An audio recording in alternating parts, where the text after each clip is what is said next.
What is going on, guys? MJ2005 gonna here, and today I'm going to be reviewing the Moderoid Tzendolg or Tzendolimble from Knights and Magic. The first ever silhouette knight to use 2 Ether Reactors, the Tzendolg was the 2-seater first used in the mock battle against the Aruvans before developing into the Tzendolimble 1-seater and mass-produced for the Order of the Silver Phoenix.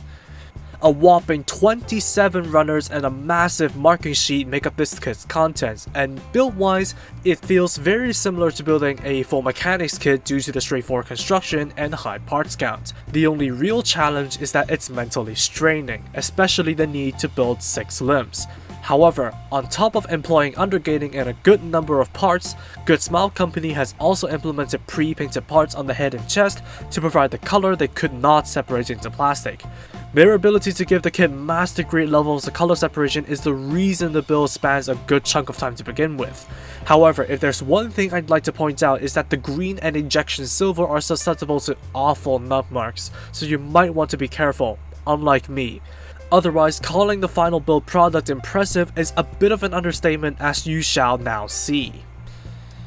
After the lengthy assembly, you get what is arguably an absolutely sublime Tzendolg in model kit form.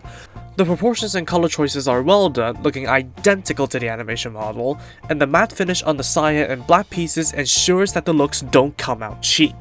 But it's that color separation coupled with the pre-painted parts that really knocks the looks of this kit out of the park.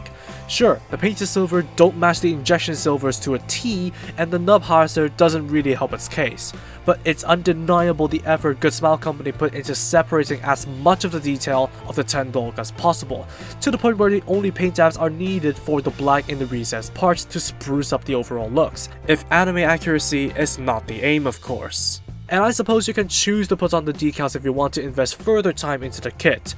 Speaking of which, there are 3 sets of chest trim decals for you to choose from.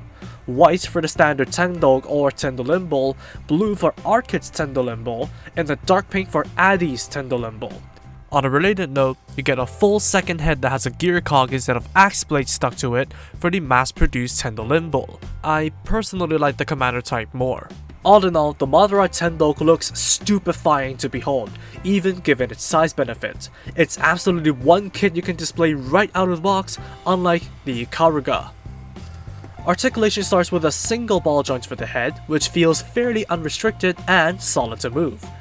The shoulder sockets can move up, which pushes the arm raise to about perpendicular, though the same joints can be angled forwards via a rotation to provide front and back shoulder swivels.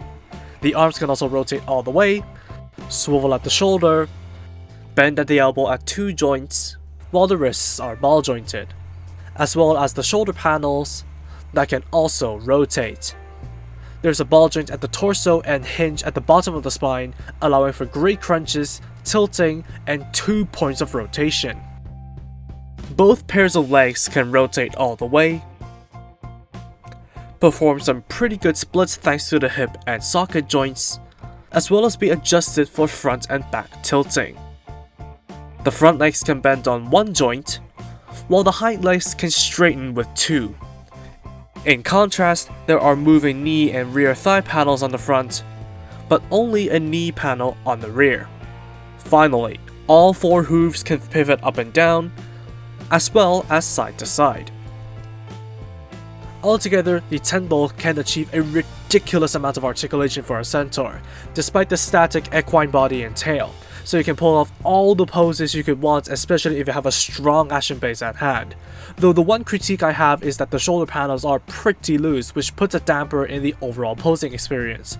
You might want to consider tightening them up for the final build. For accessories, the kit comes with a pair of fists, holding hands, and open hands, which is a pretty decent selection. As for weapons, it's a simple jousting loadout of spear and shield. These go into the holding hands for use, the spear by splitting and sliding into the hand, and the shield by simply sliding on. Both of the weapons are gripped decently well by the kit, especially given their massive size, and cause few weight issues. Otherwise, unless they release expansion sets for use with the hardpoint on the back, like the Tzendolimbles mid-share javelin launcher, that's all there is.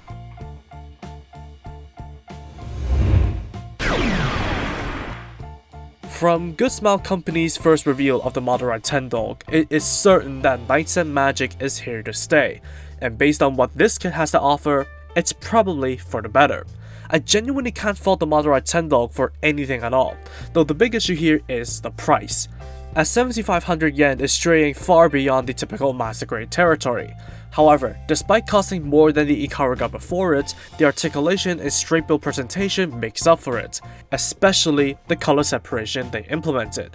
And not to mention the inclusion of different heads and decals to create alternate versions of the Tzendolimble.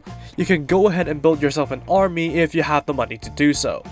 Altogether, the Moderoid Tzendolg / Tzendolimble is an astounding kit, and if you are gonna fork over the money to get one of these, Good Smile Company has made damn sure that you're getting what you paid for. And that's all for me. Thank you for watching, drop a like and comment if you did enjoy the video, subscribe for more content like this, and feel free to follow me on social media with the links down below. That said, take it easy, stay safe, and I'll see you all in the next video. Peace out guys, bye bye.